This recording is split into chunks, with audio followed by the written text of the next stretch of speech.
नमस्ते विद्यार्थियों, डॉक्टर कीर्ति की हिंदी की दुनिया में आपका स्वागत है।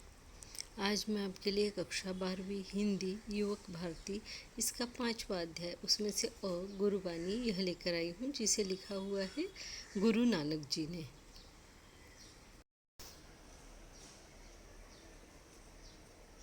आइए हम इनके परिचय को देख लेते हैं।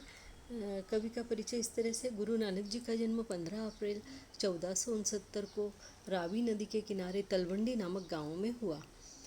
बचपन से ही आपका झुकाव आध्यात्मिक चिंतन और सत्संग की ओर रहा। आपके व्यक्तित्व में दार्शनिक, योगी, गृहस्थ, धर्म सुधारक, समाज सुधारक और कवि के गुण पाए जाते हैं। यानी ऐसा देखा गया कि गुरु नानक जी जो है बचपन से ही उनका झुकाव भगवान की तरफ था, है ना। जब दूसरे उनके हम उम्र बच्चों के साथ खेलते थे तो खेलते समय भी वो खेलते खेलते ही ध्यान मग्न हो जाते थे। अब आगे देखते हैं। आप सर्वेश्वरवादी हैं और सभी धर्मों वर्गों को समान दृष्टि से देखते हैं।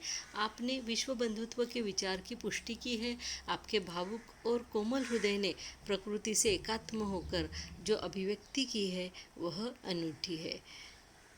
आपकी काव्य भाषा में फारसी, मुल्तानी, पंजाबी, सिंधी, खड़ी बोली और अरबी भाषा के शब्द समाये हुए हैं। सहज सरल भाषा द्वारा अपनी बात कहने में आप सिद्धहस्त हैं। आपका निधन 1539 में हुआ। यानी यहाँ हम देखते हैं कई भाषाओं का ज्ञान जो है गुरु नानक जी को था। उसके साथ में ही वे अपनी क्षेत्रीय भाषा, सरल सहज भाषा के साथ में अपनी बात को कहते थे। आगे देखते हैं इनकी प्रमुख कृतियों में से एक है गुरु ग्रंथ साहिब। और विधा का परिचय, यानी इस कविता के परिचय में हम देखते हैं कि पद काव्य रचना की एक गेय शैली, यानी ये एक गेय शैली में लिखा गया है।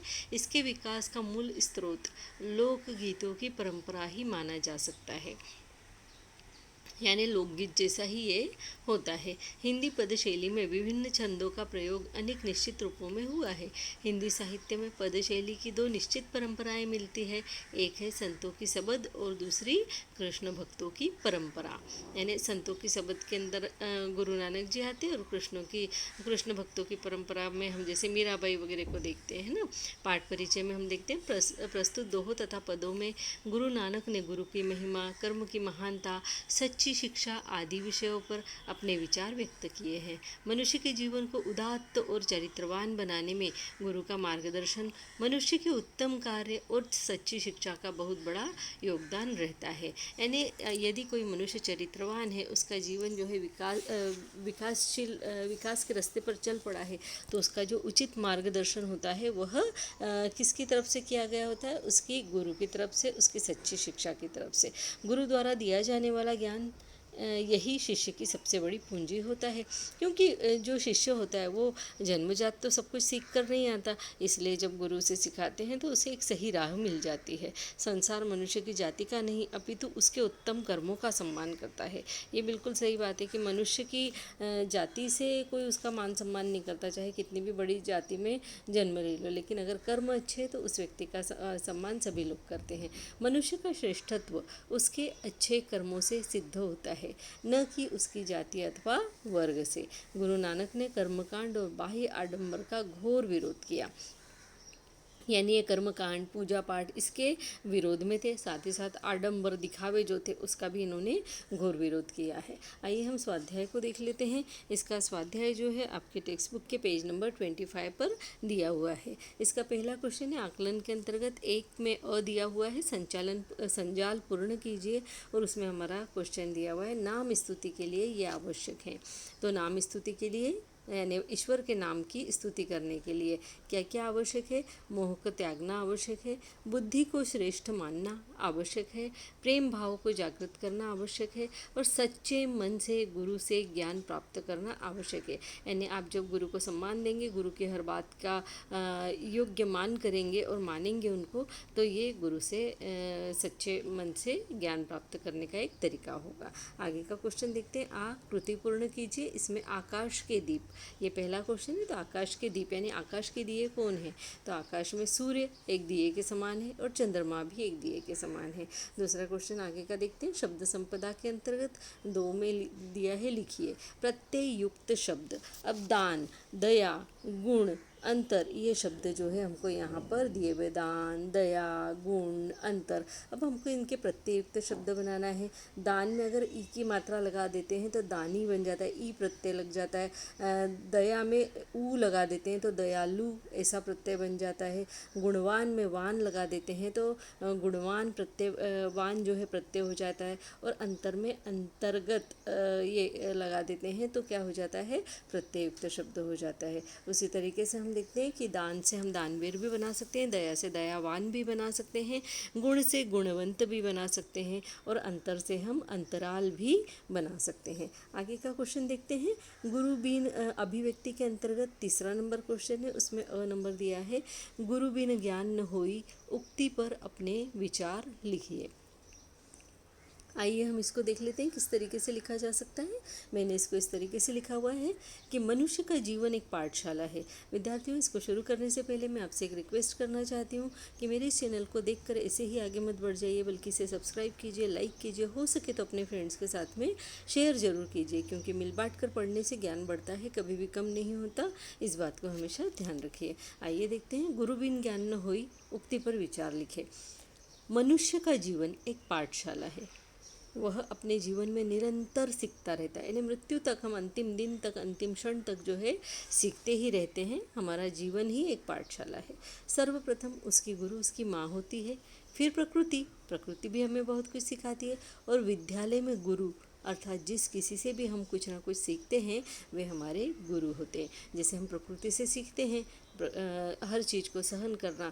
जब पेड़ पौधे फलों से लज जाते हैं तो वो झुक जाते हैं, यानी दूसरों का सम्मान करना सीखते हैं, न कि कठोर बन जाते हैं। तो ये हम पेड़ पौधों से सीखते हैं। सूरज और चांद से हम समय पर निकलना, समय पर अस्त होना, यानी कि समय पर आना और जाना सीखते हैं। माँ से हम ममत्व को सीखते हैं, गुरु से हम किसी का मार्गदर्शन करना सीखते हैं, ज्ञान सीखते हैं। तो इस तरीके से जिनसे भी हम कुछ भी सीखते हैं वे हमारे गुरु होते हैं। आगे देखते हैं। जीवन में उन्नति के लिए भारतीय संस्कृति में गुरु की भूमिका महत्वपूर्ण मानी गई है। हमारे यहाँ गुरु पूर्णिमा का त्यौहार गुरु और शिष्य के आत्मीय संबंधों को बताता है, यानी हमारे यहाँ गुरु पूर्णिमा का त्यौहार जो है वो सेलिब्रेट किया जाता है, और उससे हमें गुरु और शिष्य के घनिष्ठ संबंधों का पता चलता है। आत्मीय संबंध, यानी आत्मीय रूप से हम एक दूसरे का कैसे सम्मान करते हैं इसका पता पड़ता है, क्योंकि गुरु पूर्णिमा के दिन बच्चे उसी टीचर को फूल देते हैं, उसी टीचर के ज़्यादा पैर पड़ते हैं जिसका वे सम्मान करते हैं, है ना। जिस प्रकार सूर्य के प्रकाश को सीधा देखना आंखों के लिए हानिकारक होता है, उसे देखने के लिए किसी माध्यम की आवश्यकता होती है, ठीक उसी प्रकार जीवन के विभिन्न क्षेत्रों में गुरु रूपी माध्यम अत्यंत आवश्यक है। जैसे हम यहाँ बोलते हैं कि सूर्य हमें हर प्रकार से ज्ञान देता है ना, कि जो रोशनी है सब पर समान रूप से बरसाए, भेदभाव न करे, समय पर आए, समय पर जाए, इस प्रकार की सारी सीख जो है हम सूर्य से लेते हैं। लेकिन क्या हम सूर्य को सीधी आंखों से देख सकते हैं? नहीं देख सकते, क्योंकि उसको सीधी आंखों से देखना, नंगी आंखों से देखना जो है हानिकारक हो सकता है, और उसे देखने के लिए हम किसी न किसी माध्यम का उपयोग करते हैं, जैसे चश्मा लगाते हैं या और किसी चीज़ से देखते हैं। तो ठीक उसी प्रकार जो है जीवन के बहुत से ऐसे क्षेत्र होते हैं जिन्हें डायरेक्टली अगर हम उस जगह जाएंगे तो सफल नहीं हो सकते, कुछ न कुछ नुकसान हो सकता है। और इसीलिए अगर गुरु रूपी माध्यम से हम वहाँ तक जाए, किसी ज्ञान को हम गुरु रूपी माध्यम से प्राप्त करें, तो फिर गुरु हमें सही और गलत में भेद करना सिखा देते हैं और हम सही दिशा में जाने लगते हैं। वे शिष्य के जीवन को सही दिशा दिखाते हैं। गुरु उस कुम्हार की भांति होते। कुम्हार यानी कौन? मटका बनाने वाला, जो मिट्टी से, कच्ची मिट्टी से घड़े बनाता है वो। तो गुरु उस कुम्हार की भांति होते हैं जो अपने शिष्य के जीवन को सही राह पर लाने के लिए बाहरी शब्द रूपी चोट देकर उसको सुधारते हैं। यानी गुरु क्या करते हैं, जब आप होमवर्क नहीं करते या कोई गलत काम करते हैं तो आपको शब्द रूपी चोट देते हैं, यानी कठोर वचन बोलते हैं, और आपको उस समय बड़ा बुरा लगता है। लेकिन गुरु क्या करते हैं, शब्द रूपी चोट देकर आपको सुधारते हैं। जिस प्रकार से एक जो कुम्हार होता है वो मिट्टी को हाथ से संवार कर या चोट दे देकर उसको सही आकार प्रदान करता है, या एक लुहार जो होता है वो लोहे को गर्म होने के बाद में जो है ठोक ठोक कर, यानी मार कर, चोट दे देकर उसको सही आकार प्रदान करता है। उसी प्रकार गुरु का हमारे जीवन में महत्व होता है। वो भी एक शिष्य को कठोर वचन की चोट दे देकर सुधारते हैं, उसके जीवन को सही आकार प्रदान करते हैं। परंतु ये कठोर शब्द सिर्फ ऊपरी होते हैं, यानी जो गुरु के जो कठोर शब्द होते हैं वे सिर्फ ऊपरी होते हैं। अंदर से तो वे अपने शिष्यों से सिर्फ प्रेम ही करते हैं, क्योंकि वे उनका अच्छा चाहते हैं, इसीलिए वे उनको सुधारने के लिए कठोर शब्दों का प्रयोग करते हैं। गुरु के बिना अज्ञान के अंधेर से निकलना कठिन ही नहीं बल्कि नामुमकिन भी है, यानी अगर गुरु न हो तो हम अज्ञान के अंधेरे में खो जाएंगे। इसलिए कहा जाता है कि गुरु बिन ज्ञान न कोई। आए हम आगे का क्वेश्चन देख लेते हैं इसमें कि कौन सा क्वेश्चन है। ईश्वर भक्ति में नाम स्मरण का महत्व होता है, इस विषय पर अपना मंतव्य लिखिए, यानी कि अपने विचार लिखिए। ये क्वेश्चन नंबर 3 में आ नंबर का क्वेश्चन है। आइए हम इसको देखते हैं कि किस तरीके से लिख सकते हैं।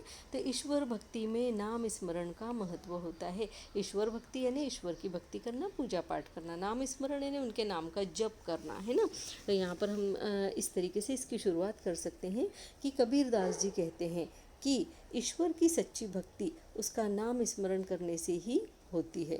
यह ईश्वर भक्ति का सबसे सरल मार्ग होता है। निरंतर नाम स्मरण करते रहने से मनुष्य का तन और मन दोनों शुद्ध रहते हैं। यानी सबसे सरल तरीका जो है, बस नाम को जो है स्मरण करते जाओ, मुंह से जो है ईश्वर का नाम बोलते जाओ, इसलिए वह कई प्रकार की बुराइयों से बच जाता है। क्योंकि अगर मन से, तन और मन से अगर हम ईश्वर का नाम कंटिन्यू लेते रहते हैं तो उससे क्या होता है, हमारा मन भी शुद्ध हो जाता है। कोई बुरा कार्य करने के पहले हमारा मन हमको आगाह कर देता है, हमारा मन हमको सूचना देता है कि ये गलत कार्य से मत करो। इस प्रकार का भक्तिभाव हमें संत मीराबाई, संत नामदेव, संत ज्ञानेश्वर, संत बहिनाबाई आदि में देखने को मिलता है, जिन्होंने ईश्वर के नाम स्मरण को ही अपना जीवन बना लिया था।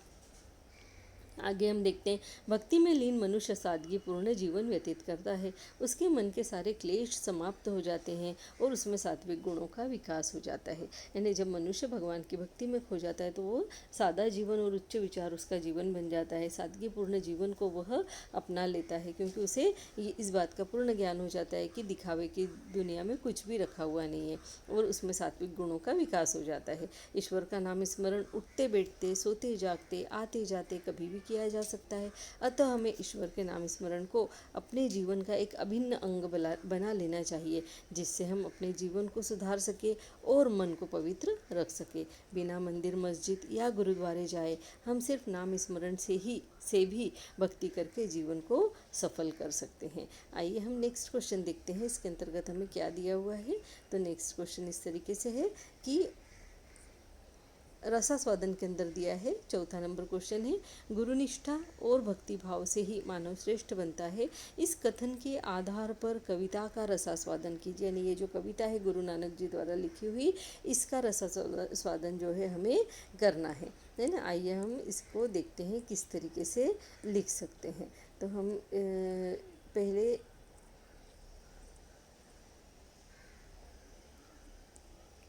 इसको देख लेते हैं। गुरु निष्ठा और भक्ति भाव से ही मानव श्रेष्ठ बनता है। इस कथन के आधार पर इस कविता का रसास्वादन कीजिए। गुरु नानक के अनुसार मनुष्य का मन अनेक प्रकार के विकारों से ग्रस्त रहता है।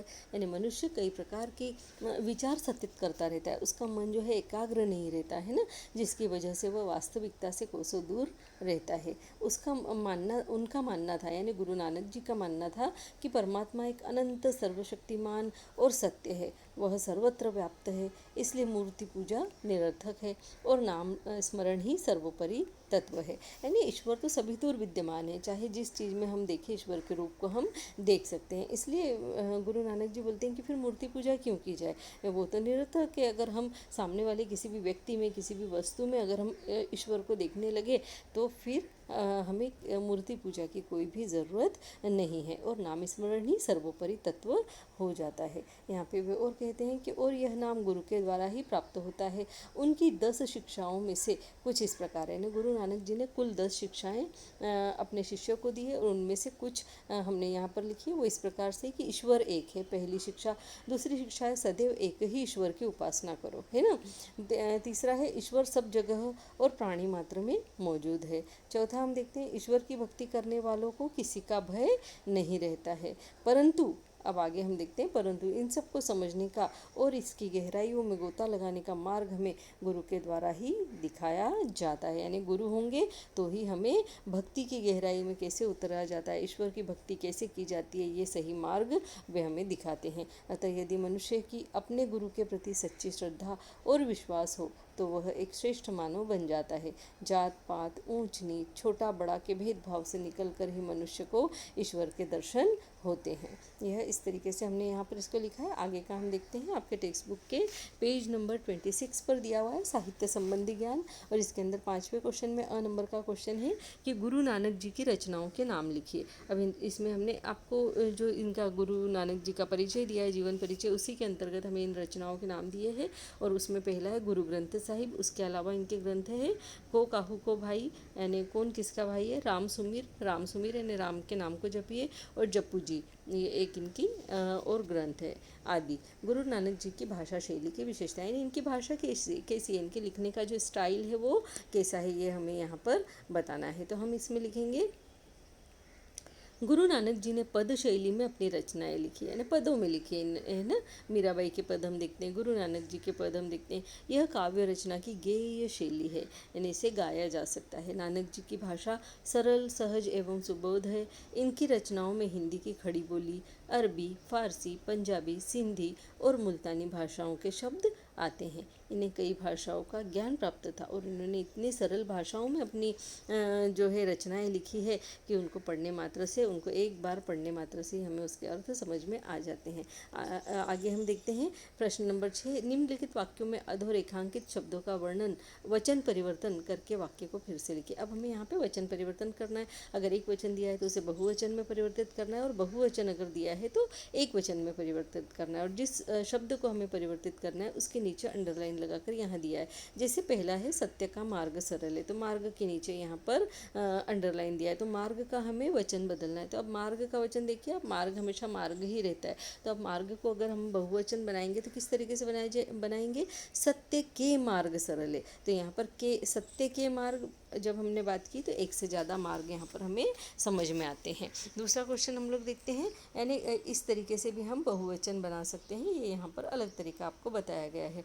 हथकड़ियाँ लगाकर अकबर बादशाह के दरबार को ले चले, तो यहाँ पर हम हथकड़ियाँ का हथकड़ी कर देंगे, हथकड़ी लगाकर अकबर बादशाह के दरबार को ले चले। अब देखिए आपने ऊपर वाला जो सत्य के मार्ग सरल है देखा, तो ऊपर वाला जो है उसमें है लिखा हुआ है, जबकि नीचे हमने है लिखा है, यानी है के बाद में एक बिंदी लगाई हुई है। इस जगह पर देखिए आप, ये यहाँ पर जो है हमने एक बिंदी लगा के रखी है, यानी ये इस तरीके से है लिखा है और फिर इस तरीके से यहाँ पर एक बिंदी लगाई हुई है ना, तो ये है हो जाता है, यानी ये जो साउंड है वो नाक से निकलता है। आगे हम देखते हैं, हथकड़ियाँ लगाकर अकबर बादशाह के दरबार को ले चले, यानी हथकड़ी लगाकर हमने वचन बदल दिया, अकबर बादशाह के दरबार को ले चले। अब यहाँ पे चले में भी हमने बिंदी लगाई है ना, यहाँ पे ये जो चले हैं हमने नीचे इसको करेक्शन करने के लिए इस चले में भी जो है बिंदी लगाई है, ठीक है, इस तरीके से।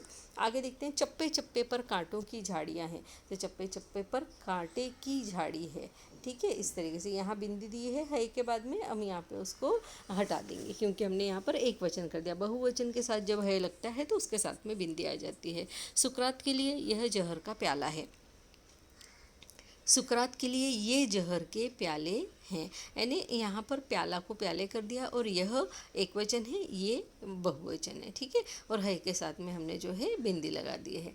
रूढ़ी स्थिर है, परंपरा निरंतर गतिशील है। रूढ़ी का हमने रूढ़ियाँ बना दिया, इसके नीचे में लाइन खींचना भूल गई हूँ, थोड़ा सा ध्यान रख लीजिएगा।